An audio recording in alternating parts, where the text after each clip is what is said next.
Halo teman-teman pendengar. Hai. Selamat datang kembali di Ruang Podcast Integritas, di mana kami menawarkan para pendengar untuk membahas kajian isu sosial secara jernih dan kritis. Perkenalkan, nama saya Syifa Rasania dengan NIM channel 112512565 sebagai moderator yang akan memandu sesi diskusi kali ini. Nah, sebelum langkah lebih lanjut, ada baiknya kita perkenalan diri dulu dari narasumber yang hebat-hebat ini. Mungkin bisa dimulai dari yang paling kanan dari saya, Caca. Baik, terima kasih moderator. Jadi, halo teman-teman pendengar. Jadi, nama saya Salsabila Kalisa Irwan dengan NIM channel 112511038. Halo teman-teman, izin memperkenalkan diri. Perkenalkan, nama saya Virginia Maldon dengan NIM channel 112511329. Hai semuanya, perkenalkan saya Animael Faiza Hairunisa dengan NIM channel 112512442. Halo semua, perkenalkan saya Miftahul Jannah dengan NIM channel 112511022. Halo teman-teman, perkenalkan nama saya Andi Ahmad Fauzi dengan NIM C011251014. Halo semuanya, saya Muhammad Aldi dengan NIM channel 112251316. Halo semua, perkenalkan saya Muhammad Arif Rahmatullah, biasa dipanggil Arif dengan NIM channel 112512667. Halo teman-teman semua, perkenalkan nama saya Abdul Armas dengan NIM channel 112511049. Halo semuanya, nama saya Sheryl Novena Palinggi, biasa dipanggil Sheryl dengan NIM channel 112511161. Hai semuanya, perkenalkan nama saya Olivia Belanisa Mariangga dengan NIM channel 112511312. Nah, itulah tadi narasumber kita. Karena sudah perkenalan nih semua narasumber, jadi mulai sesi diskusinya di kali ini. Sesi diskusinya itu menarik sekali topiknya karena bisa saya katakan bahwa budaya yang akan kita diskusikan itu selaras dengan kehidupannya anak muda. Budaya nongkrong di kafe.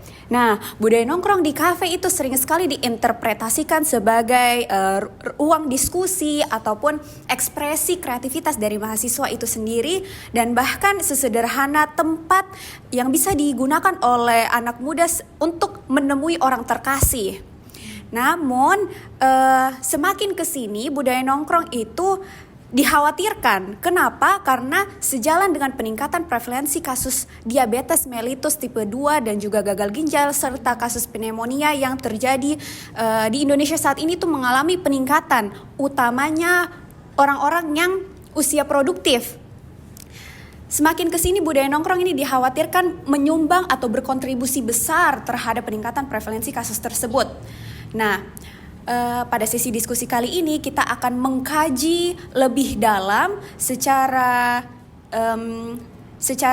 mungkin dari sisi integritas anak muda itu sendiri, dari aspek kepercayaan, terus aspek kepemimpinan anak muda dalam menghadapi isu yang sedang terjadi saat ini.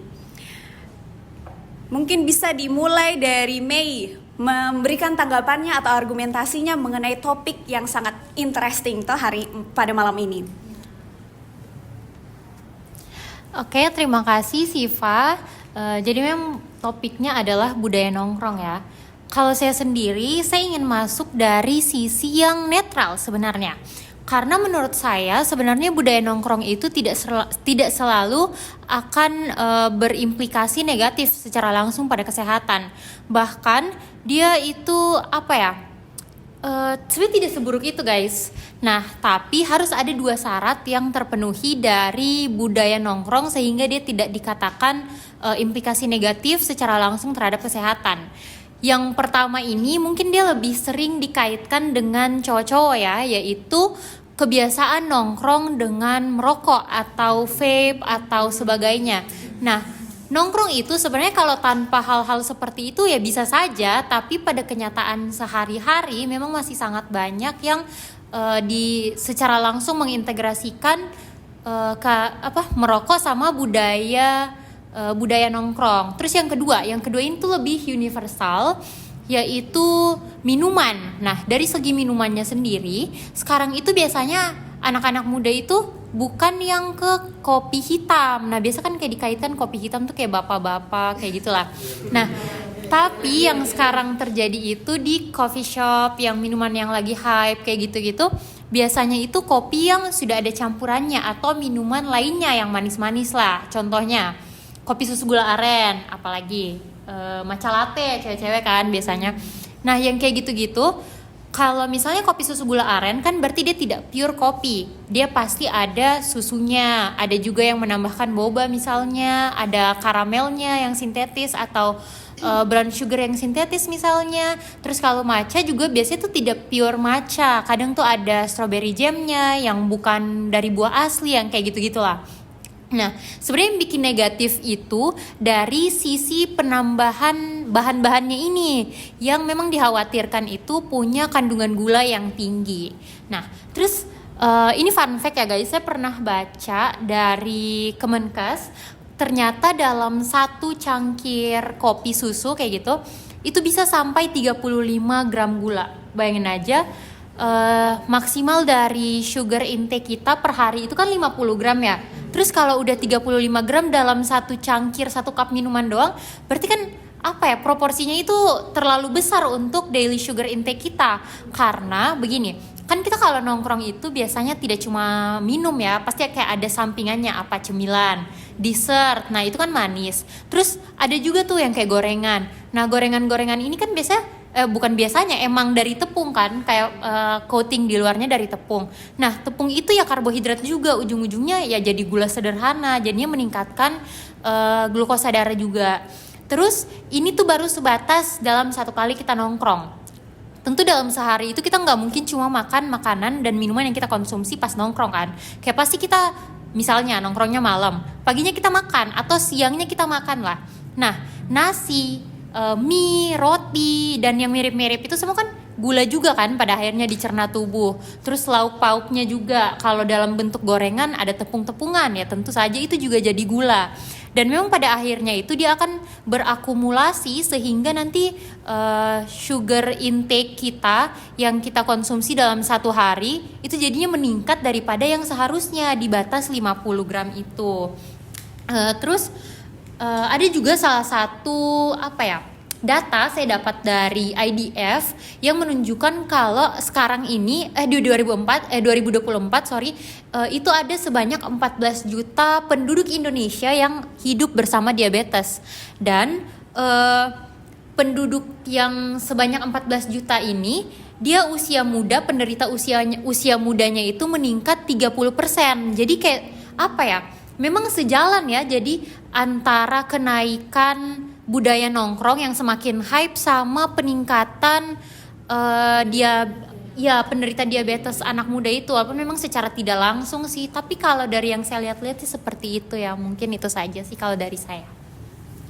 Wah, terima kasih pendapatnya ya Mei. Di sini saya menanggap bahwa pendapatnya Mei itu netral. Sebenarnya budaya nongkrong itu bisa-bisa saja, boleh-boleh saja dilakukan oleh anak muda, tapi dengan syarat harus ada regulasi diri. Kita harus cukup pengetahuan sehingga bisa memilah konsumsi terbaik yang akan kita berikan kepada tubuh. Nah, karena ini berkaitan erat sama edukasi kepada masyarakat, saya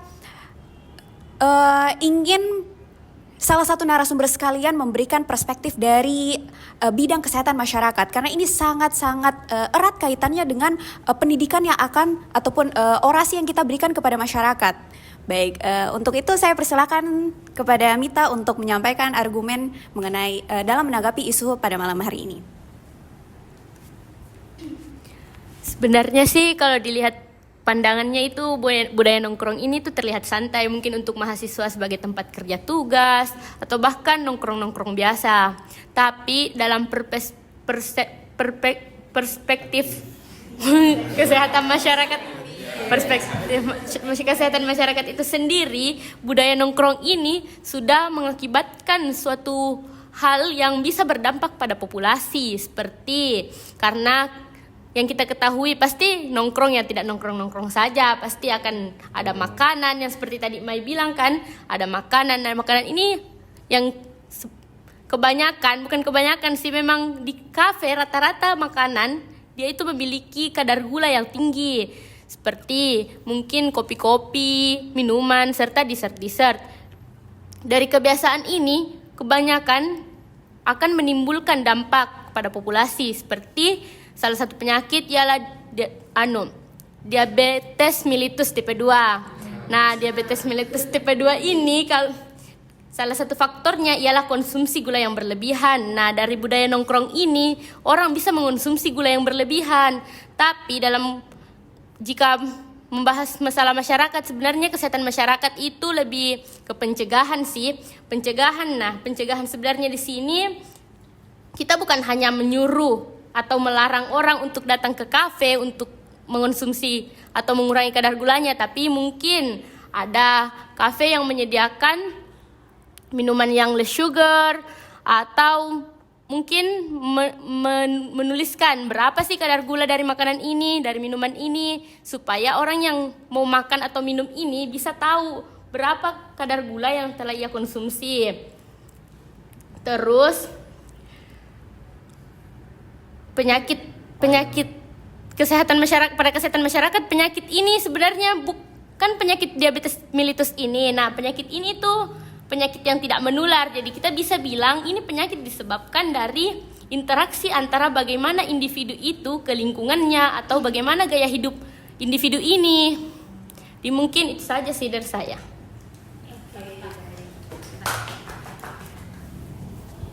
Ya, terima kasih atas pendapatnya Mita yang sangat insightful. Di sini saya menangkap bahwa Mita itu berfokus pada edukasi kepada masyarakat langsung dan tidak secara personal. Nah, karena edukasinya itu cakupannya luas, masyarakat atau populasi, maka di sini kita butuh sesuatu yang bisa mengatur cakupan seluas itu. Tidak lain dan tidak bukan adalah regulasi dari pemerintah. Maka dari itu saya berharap salah satu narasumber bisa menjelaskan mengenai perspektif yang dapat diberikan dari bidang pemerintahan dalam menanggapi kasus ini.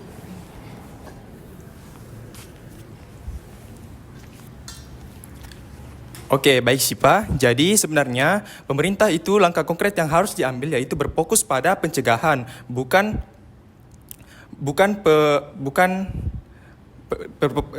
berfokus pada pencegahan, bukan pelarangan.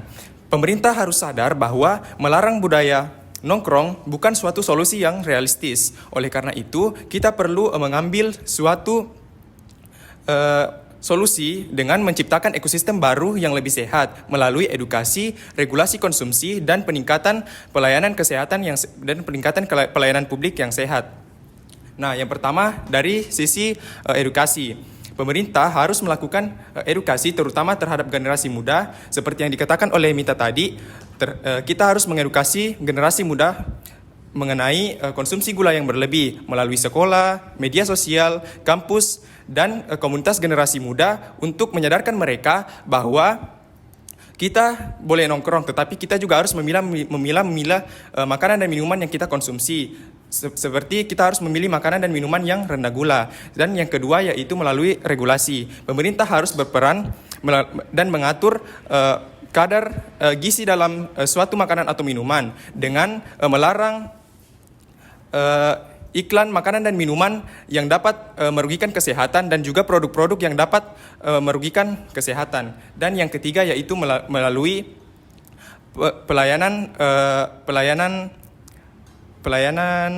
kesehatan seperti taman kota, ruang publik hijau, dan fasilitas kesehatan. Seperti kita di Makassar ini, contohnya di Unhas, setiap hari Minggu itu ada CFD, dan CFD itu kita bisa berolahraga dan banyak but-but makanan yang bisa kita beli. Tapi tentu saja kita harus memilah makanan dan minuman yang kita konsumsi untuk mencegah timbulnya berbagai macam penyakit, seperti ketika kita mengonsumsi terlalu banyak gula itu dapat meningkatkan penyakit diabetes mellitus.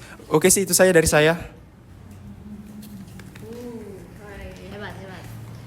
Ya, terima kasih atas pendapatnya Aldi. Nah, di sini juga saya ingin menyampaikan bahwa ketika pemerintah mengeluarkan regulasi, tentu itu selalu mengundang pro dan kontra dari berbagai pihak, bukan begitu? Betul sekali. Pasti ada yang setuju, ada yang tidak setuju, dan selalu dilontarkan dalam bentuk advokasi maupun aspirasi-aspirasi. Nah, di sini yang paling sering turun aksi itu kita sudah tahu siapa, coba tebak? Mahasiswa. Betul sekali. Dan sesi kali ini saya khususkan untuk narasumber yang ingin menyampaikan argumentasinya dari kacamata seorang mahasiswa. Nah, kepada narasumber mungkin dipersilahkan. Nah, kalau dari perspektif saya sebagai mahasiswa, saya itu melihat budaya nongkrong ini sebagai bagian dari aktivitas akademik dan sosial. Nah, kita sebagai mahasiswa kan tidak bisa lepas dari kata nongkrong, karena nongkrong itu menjadi tempat kita untuk berdiskusi tentang tugas dan kita bertukar ide, di mana kita juga nongkrong ini sebagai pelepas stres di tengah tekanan akademik, terutama kita sebagai mahasiswa kedokteran kan. Tapi permasalahan muncul ketika ini nongkrong ini terjadi secara berulang-ulang. Maksudnya kita terlalu sering nongkrong dan disertai dengan kebiasaan yang tidak sehat. Nah, kalau berdasarkan anjuran, kita lihat dari anjuran Kementerian Kesehatan yang seperti saya bilang tadi, batas konsumsi gula harian itu sekitar 50 gram per hari. Nah, yang dimana ketika kita meminum 1 gelas saja itu dia mengandung sekitar 30 sampai 35 gram gula, yang artinya dalam 1 kali minum itu kita sudah hampir mencapai batas harian, dan di situ bahkan kita belum ditambahkan dengan makanan yang kita konsumsi yang lain kan. Nah, kalau kita lansir juga dari data International Diabetes Federation tahun 2024 yang menyatakan bahwa lebih dari 14 juta penduduk Indonesia itu hidup dengan diabetes, yang dimana sekitar 5 tahun terakhir itu 30% itu meningkat usia produktif yang mengalami diabetes. Nah, itu artinya pergeseran yang biasanya diabetes itu dialami oleh usia tingkat lanjut, dia bergeser ke usia produktif yang di mana usia produktif itu termasuk kita sebagai mahasiswa. Nah, menurut saya ini menjadi refleksi penting untuk kita sebagai mahasiswa kaum muda. Nongkrong itu sebenarnya bisa tetap jadi aktivitas positif, tetapi harus dibarengi dengan kesadaran dan kontrol diri kita. Nah, sebagai mahasiswa kita itu perlu bijak dalam memilih menu dan mengatur frekuensi nongkrong. Frekuensi nongkrong yang saya maksud itu tidak terlalu sering nongkrong, dan kita harus menyimbangkannya dengan aktivitas fisik.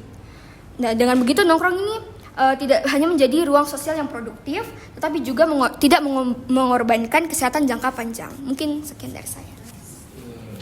Baik, terima kasih atas pendapat yang telah diberikan Laura. Jadi di sini saya men-highlight bahwa nongkrong itu adalah sesuatu yang tidak bisa langsung di-label negatif, karena itu bisa mendukung produktivitas dari mahasiswa itu sendiri, tidak terkecuali anak muda. Nah, di sini juga hadir narasumber yang akan memberikan argumentasi dari kacamata mahasiswa yang akan membahas mengenai isu budaya nongkrong di kafe akan meningkatkan tren penyakit diabetes mellitus dan gagal ginjal. Mungkin bisa saya persilahkan dulu Oci untuk menyampaikan gagasannya. Ya, silakan. Jadi seperti yang moderator mungkin bilang tadi, mungkin diabetes tapi mungkin beberapa teman-teman ini mungkin sering ke kafe toh. Nah, pasti apalagi kafe-kafe yang ada di kota kita itu paling banyak lah outdoor temanya toh.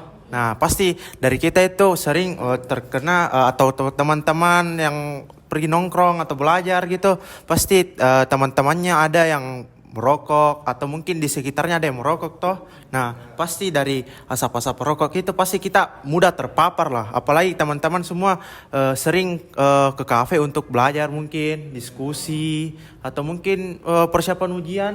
Nah, betul toh. Nah, jadi mungkin ke kafe itu kita mungkin sampai 3 atau 4 lah dalam seminggu lah teman-teman toh. Nah, bisa toh?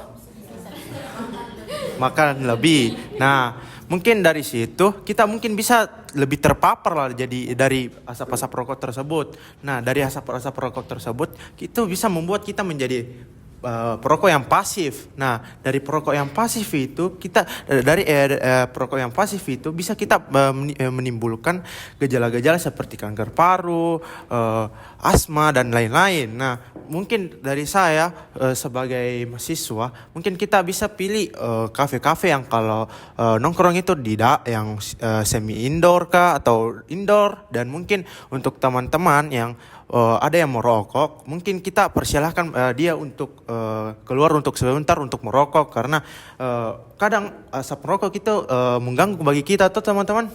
Tuh. Nah, mungkin itu saja sih moderator. Bagaimana teman-teman tanggapannya, teman-teman yang lain mungkin ada tentang asap rokok ini atau DM gitu? Mungkin Arif bisa langsung menyampaikan gagasannya dari segi edukasi di bidang kesehatan masyarakat, namun di sisi sebagai mahasiswa Fakultas Kedokteran yang sudah mempelajari blok kesehatan masyarakat. Oke, sebelumnya aku mau negasin kalau aku di sini juga berada di posisi netral ya. Jadi di sini kita kan sudah tahu nih, pemerintah udah melakukan berbagai gencaran-gencaran untuk bisa mencegah faktor risiko munculnya penyakit diabetes ini. Karena memang diabetes ini kan sering disebut sebagai the silent killer.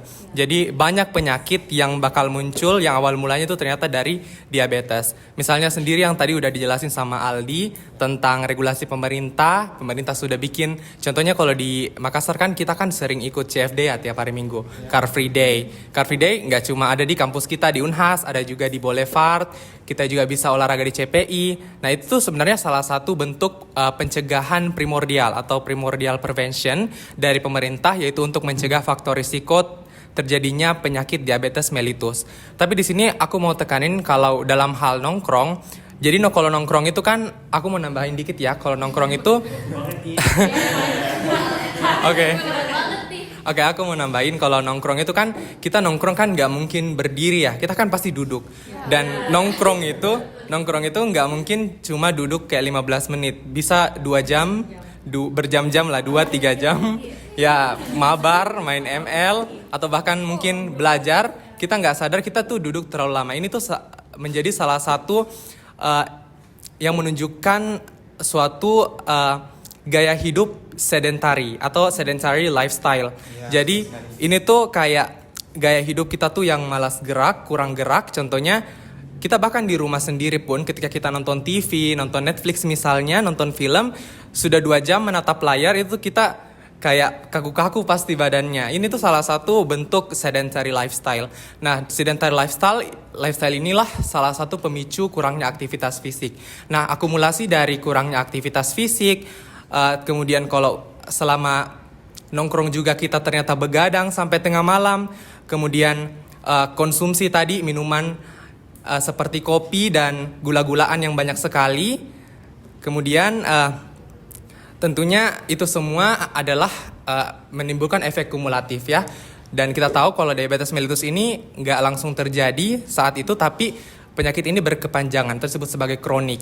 Nah, maka dari itu mungkin perlu sekali di sini terkait dengan kesadaran dan tanggung jawab dari individu tersebut untuk bisa kembali sadar dan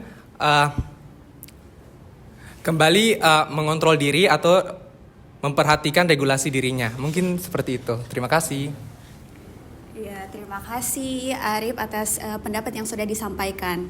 Nah, kemudian kita kan sudah dengar ini dari sisi mahasiswa, bahkan sudah 3 orang yang menyampaikan dari kacamata mahasiswa mengenai isu budaya nongkrong di kafe. Tidak lengkap rasanya kalau misalkan mahasiswanya saja yang berbicara, tapi aktivisnya aktivis maksudnya. Oke, tapi aktivisnya tidak turun langsung untuk menyampaikan argumen. Nah, supaya sah ini diskusi malam ini, aktivis dari mahasiswa itu sendiri harus berbicara. Kita persilahkan saja Caca untuk berbicara. Ya, tenang. Terima kasih Syifa atas kesempatannya. Jadi tadi dari diskusi kita sudah hangat ya dibicarakan dari aspek kesehatannya, dari mahasiswa itu sendiri juga yang memang kebiasaannya nongkrong seperti apa, dan dari Arif juga tadi yang bahas tentang kesehatan masyarakatnya.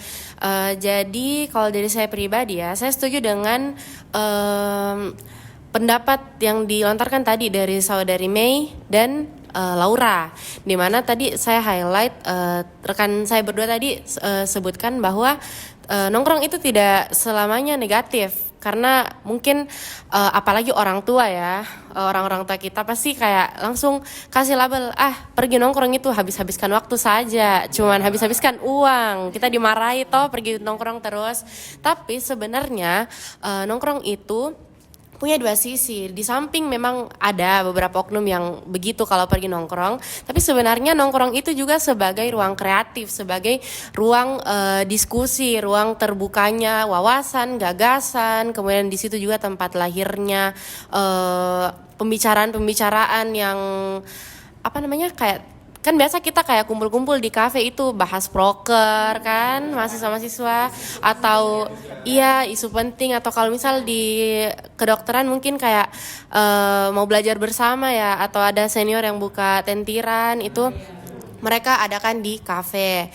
Jadi dari kacamata perspektif saya pribadi, rasanya tidak adil kalau budaya nongkrong ini langsung dilabeli mentah-mentah saja jadi aspek negatif, dilihat negatifnya saja. Padahal di situ juga tempat hidupnya mahasiswa, tercipta ruang-ruang kreatif, komunikasinya itu membangun hal-hal yang positif. Pokoknya budaya nongkrong ini akan positif kalau orangnya juga tadi membahas hal-hal yang positif, dan juga dari yang disampaikan rekan-rekan tadi tetap dijaga dari aspek gaya hidupnya, apa yang dikonsumsi selama nongkrong itu. Itu saja sih menurut saya, Syifa. Baik, terima kasih atas pendapatnya Caca. Nah, di sini yang saya highlight adalah budaya nongkrong itu tidak serta-merta berkontribusi besar pada peningkatan prevalensi kasus diabetes mellitus dan gagal ginjal di Indonesia. Tentunya itu ada juga aspek-aspek lain yang mendukung prevalensi itu meningkat. Contohnya seperti tidak adanya regulasi diri dari anak muda itu sendiri. Nah, jikalau isu bahwa budaya nongkrong di kafe itu meningkatkan tren penyakit diabetes mellitus dan gagal ginjal serta penyakit pneumonia terjadi di Indonesia dan dianggap serius oleh pemerintah, lalu mengeluarkan regulasi yang mungkin saja bisa merugikan pihak industri, lalu merugikan pihak kafe itu sendiri. Lalu bagaimana tanggapan dari para pelaku industri agar usahanya itu tidak mengalami stagnansi ataupun bangkrut? Nah, mungkin bisa saudari Olivia menyampaikan argumentasinya dari kacamata industri. Baik, terima kasih Syifa atas kesempatannya. Kalau misalnya dari perspektif saya, dari kacamata saya sebagai salah satu pelaku atau pemilik usaha kafe ini sendiri, jujur kalau melihat berita itu atau realita saat ini yang kayak diabetes itu lebih banyak menyerang atau kayak banyak nih terjadi di kalangan anak muda, jujur saya kaget sekali, karena kayak biasanya tuh di pikiran saya selama ini diabetes itu kayak identik dengan atau kayak identik sebagai penyakitnya orang tua begitu toh, tapi kayak realitanya sekarang di Indonesia kayak kebalikannya, justru menyerang usia produktif. Nah, kayak dengan meningkatnya diabetes pada usia produktif ini, kayak biasa nama-nama kafe itu kayak sering dikaitkan, kayak diseret begitu. Padahal kalau misalnya kita kaji lebih dalam lagi, sebenarnya letaknya itu di budaya nongkrong itu sendiri yang kayak lagi gencar-gencarnya, lagi hype-hypenya di kalangan anak muda. Terus biasa mungkin orang-orang di sekitar pasti langsung kayak mengambil kesimpulan, berarti kayak ya kurang-kurangi mie nongkrongnya dulu, jangan mie nongkrong, jangan mie ngopi-ngopi dulu. Tapi menurut saya, kalau dari kacamataku kayak itu tidak bisa menjadi kayak dijadikan sebagai solusi utama, karena kayak sebenarnya toh kan kayak dikonsumsi gulanya begitu, kayak kalau misalnya kayak dia ndak pergi nongkrong, apakah bisa dikatakan kayak dia hari itu juga tidak konsumsi gula? Tidak toh? Nah, betul toh? Nah, jadi kayak kalau dari saya sendiri, yang saya terapkan di kafeku, kayak saya selalu memastikan ke barista-baristaku itu untuk selalu kayak konfirmasi dulu ke customer kayak mau ini minumannya mau kayak dijadikan less sugar atau tidak. Kalau tidak mau berarti ya sudah kayak normal saja sugarnya, atau kayak selain kayak antara pelaku usaha sama konsumen itu bisa kayak saling kerjasama. Kalau konsumennya itu kayak lebih ke regulasi dirinya seperti yang sudah dikatakan Syifa tadi. Kalau dari pelaku usahanya itu mungkin dari saya sendiri bisa kayak edukasi ringan ke konsumen. Kayak misalnya kayak saya di dekatnya kasir itu saya sediakan poster kayak pola hidup sehat, kayak kurangi gula, kayak dampak-dampak negatif kalau kayak gula berlebih di tubuh tentunya itu akan merujuk ke diabetes mellitus. Terus kalau yang kuterapkan juga di kafeku itu kayak selalu di tiap menunya itu ada kayak grade-grade gulanya. Kalau di kafeku dia kayak kubikin kan kayak skala gulanya. Dia kayak ada 4 huruf A, B, C, D. Untuk A itu sendiri warnanya hijau, B itu warnanya kayak kuning, kalau C itu oranye, sementara kalau D itu merah. Jadi kayak dari A ke D itu semakin tinggi gulanya. Kalau misalnya A itu kayak persentase gulanya itu 0 atau tidak ada sama sekali. Ya rendah sekali, tidak ada sama sekali bahkan. Murni. Iya, cocok. Kalau B itu dia kayak persentase gulanya hanya 4% saja. Kalau C 8%, kalau D itu 12%. Terus kayak misalnya ini americano sama kopi susu gula aren. Kalau yang americano itu nanti labelnya dia itu huruf A. Kalau yang kopi susu gula aren kan ada tambahan gulanya. Di situ ku kasih grade C, berarti kayak 8%, jadi kayak agak tinggi gulanya. Menurutku ini kayak solusi yang bisa dibilang kayak cukup efektif kayak dengan adanya informasi NutriGrade itu atau skala gula itu ditambah adanya edukasi ringan yang ada di dekatnya kasir itu, kayak kalau saya sebagai konsumen kayak datang ke kasir terus kulihat menunya, oh segini ternyata skala gulanya di minuman yang mau ku pesan. Terus dengan adanya poster itu kayak oh ada dampak negatifnya ternyata gula kalau banyak sekali di tubuh kayak ku pikir-pikir lagi mau beli kopi susu gula aren, ku ganti kapang ke americano. Itu saja sih kalau dari saya. Solusi yang sangat solutif dan inovatif tentunya. Nah, iya oke. Kemudian selanjutnya ada juga salah satu narasumber kami yang ingin menanggapi isu yang saat ini kita sedang diskusikan dari kacamata seorang atau pelaku industri. Mungkin langsung saja. Oke, baik. Terima kasih atas kesempatannya. Jadi di sini saya akan membahas tentang kebijakan publik. Jadi pada akhirnya itu kebijakan publik soal budaya nongkrong bukan tentang membatasi ruang soal anak muda, tapi memastikan ruang itu berkembang dengan cara yang baik, mengorbankan kesehatan generasi mendatang. Nongkrong tetap boleh, tetap seru, tetap kreatif, asal tetap seru, tetap kreatif, asal ada payung kebijakan yang melindungi masyarakat dan membuat budaya ini lebih bertanggung jawab. Nah, kebijakan yang efektif juga harus melibatkan edukasi pemerintah. Perlu bekerja sama dengan industri, komunitas dan bahkan influencer untuk menyampaikan pesan mengenai batas konsumsi gula yang pentingnya gaya hidup seimbang. Mungkin itu saja sih dari saya. Oke, berarti dapat saya simpulkan bahwa ini tidak luput dari kerjasama berbagai sektor ya dalam menanggapi ataupun mengatasi peningkatan kasus diabetes mellitus dan gagal ginjal yang dialami oleh usia-usia produktif. Nah, selanjutnya karena ini sudah sebagian besar narasumber kami sudah berpendapat, maka tidak pas rasanya kalau tidak ada penutupnya dan tidak ada orasi yang membara. Jadi ya langsung saja kepada Cheryl saya persilahkan. Nemu tanpa tunggu giliran kok. Sekarang di sini Mbak Kak jujur. Jadi begini. jadi sebagai penutup mungkin kita akan bahas bagaimana sebenarnya perannya kita sebagai generasi muda. Jadi seperti yang kita tahu, sebagai generasi muda ini kita perannya sangat besar sebagai agen perubahan. Nah, kalau misalnya dalam konteks nongkrong ini sebenarnya apa peran tak sebagai agen perubahan? Di sini bukan berarti kita yang kayak agen perubahannya itu dengan cara tutup nih semua ini kafe di Makassar deh, tidak sehat, tidak boleh begitu guys.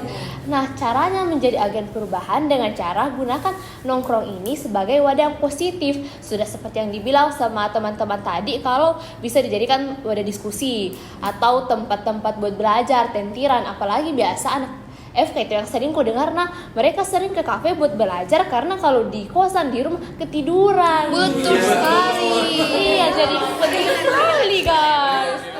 Apalagi kita juga butuh refreshing toh. Nah, tapi di sisi lain walaupun kita refreshing, kita mau kerja tugas apa segala macam, kita harus tetap yang namanya bertanggung jawab sama kesehatannya diri kita sendiri terhadap apa yang kita konsumsi pada saat kita nongkrong, saat kita di kafe. Nah, caranya jadi agen perubahan seperti biasa kita mulai dari dirinya kita sendiri terlebih dahulu.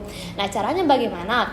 Oke, pertama kalau kita lihat urgensinya, misalnya kita nongkrongnya itu bukan cuman sih, misalnya kayak mau refresh gitu, kayak capek Miki, tapi ini nongkrongnya tak 5 jam, nah itu nggak boleh, kayak kurang-kurangi juga waktunya, mungkin bisa awalnya dikurangi jadi 2 jam, terus lama-lama berkurang, kayak bukan jadi larang, tapi lihatlah urgensinya bagaimana. Nah, terus juga yang kedua itu kita bisa lihat dari bertanggung jawab dari segi apa yang kita konsumsi. Seperti yang dibilang sama Olive sebagai pemilik kafe tadi, kita bisa gunakan yang namanya produk-produk yang less sugar, atau kalau misalnya sekarang yang lagi tren di TikTok itu yang kayak kalian tahu kayak ditaruh lemon-lemon dalam air tuh yang kayak apa, infused water ya, itulah.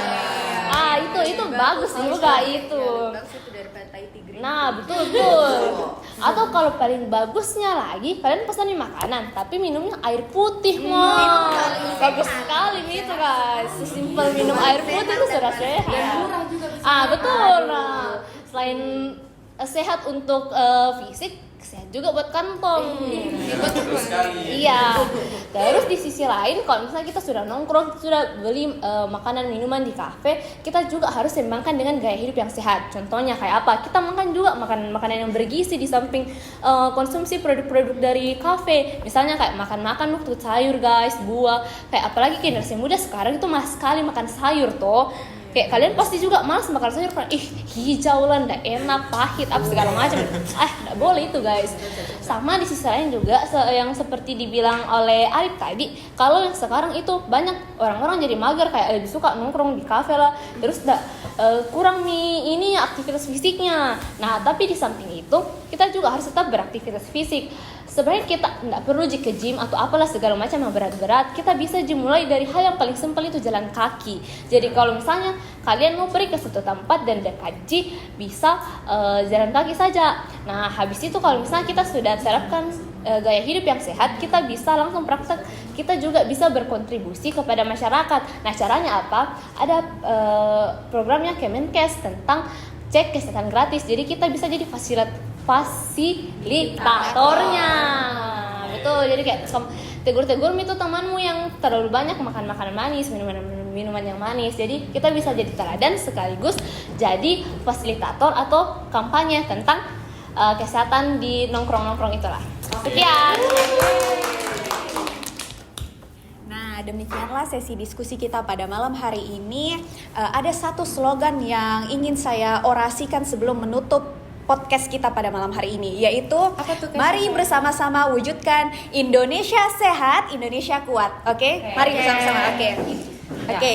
Kita akan bersama-sama menyuarakan tagline tersebut. 1, 2, 3. Mari bersama-sama wujudkan Indonesia sehat, Indonesia kuat.